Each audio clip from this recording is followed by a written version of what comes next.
Do you want to get your driver's license in England or in France? My dad asked me one day, not so discreetly hoping I'd say France. But the truth was that I wasn't so sure. Did I want to learn to drive in France, where potent swearing and aggressive tailgating characterize the driving culture?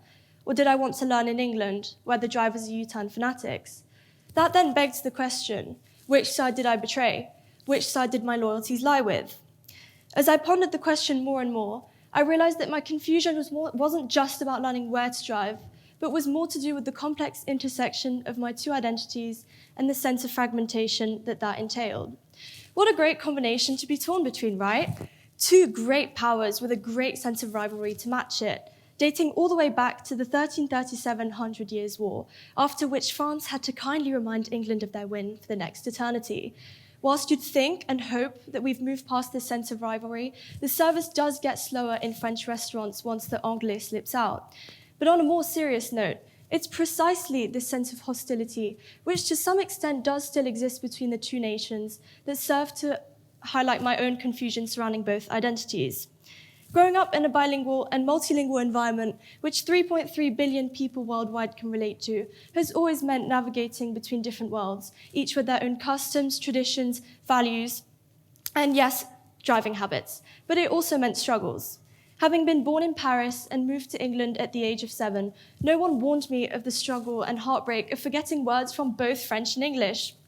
The less commonly known term for it, language attrition, the process of forgetting one's native language or mother tongue. This has often left me in an awkward space where I've had to formulate a makeshift blend of French and English, Franglish. An example, when explaining a concept to a friend, I may find myself saying, c'est très weird, using language in a way that feels both natural but also incomplete. But the discomfort of not being able to fully articulate my feelings in French at times didn't only feel like a linguistic hurdle. It also felt like a slight personal failure, a sign that I didn't fully belong to either culture. This was particularly evident when I struggled to translate some French phrases into English and vice versa. Take the French word dépaysement, a word that highlights the sense of disorientation one feels when abroad, a sense of excitement but also unease. There is no direct translation for this word into English, and explaining it often feels like it loses the essence of the meaning. Another example, the English word homesick. Whilst the French have mal du pays, which to some extent does capture that sense of missing home, it doesn't capture the full emotional extent of losing the sense of familiarity and comfort that come with being abroad. The subtle differences in these terms outline the cultural context which shape our thoughts and feelings. For bilinguals, it's a constant dance between languages, trying to retain the richness of both languages whilst navigating the gaps in between them. However, this blending of languages is not always met with appreciation. My use of Franglish has at times elicited disapproving looks and frowns from French relatives. Their comments and questions, oh, so you prefer France now? Or do you prefer England? Oh, so you're one of them now? Your French sounds so much more British than the last time I saw you. Outline the common misconception that the bilingual must align itself with one culture exclusively at the expense of the other in order to truly belong. Arguably, this misconception can be traced back to the 19th century, when there was a growth in language imperialism, and when speaking the language other than the national one was seen as disloyal. On top of this, before the 1960s, being bilingual was seen as a disability. The bilingual supposedly used too much energy trying to distinguish between both languages, thus diminishing their IQ. How shocking and offensive, I'd like to add.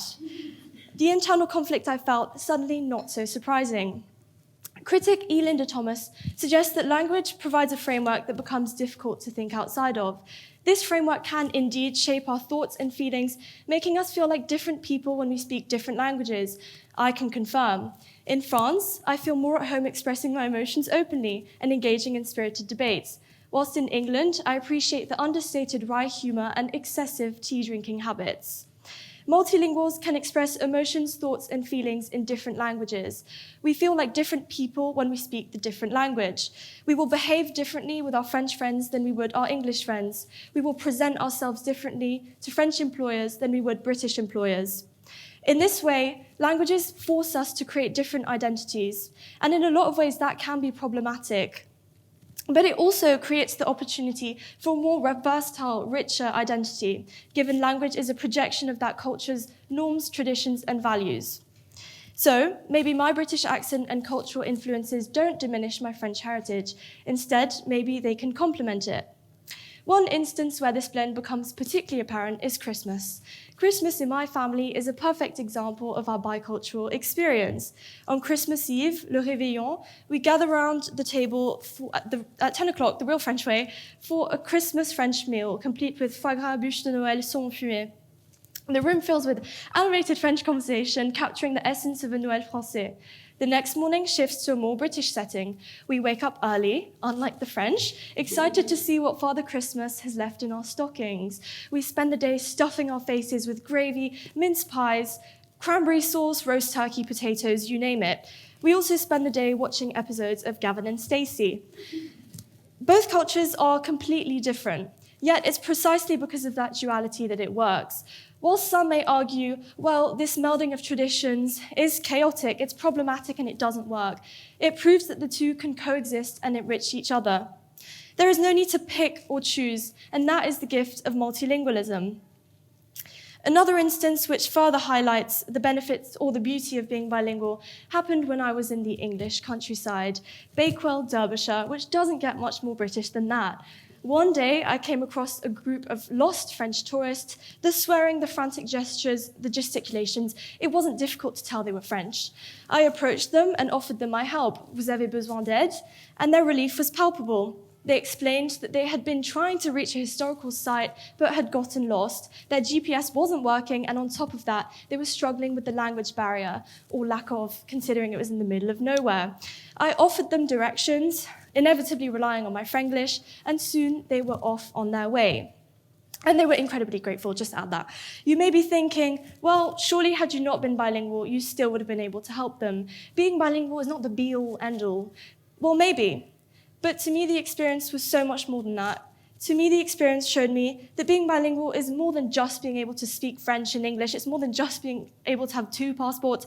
It's about bridging gaps and connecting with people. It allowed me to turn a potentially stressful situation into a positive encounter. It was a reminder of how my dual identity can be a powerful tool for helping others and creating positive experiences.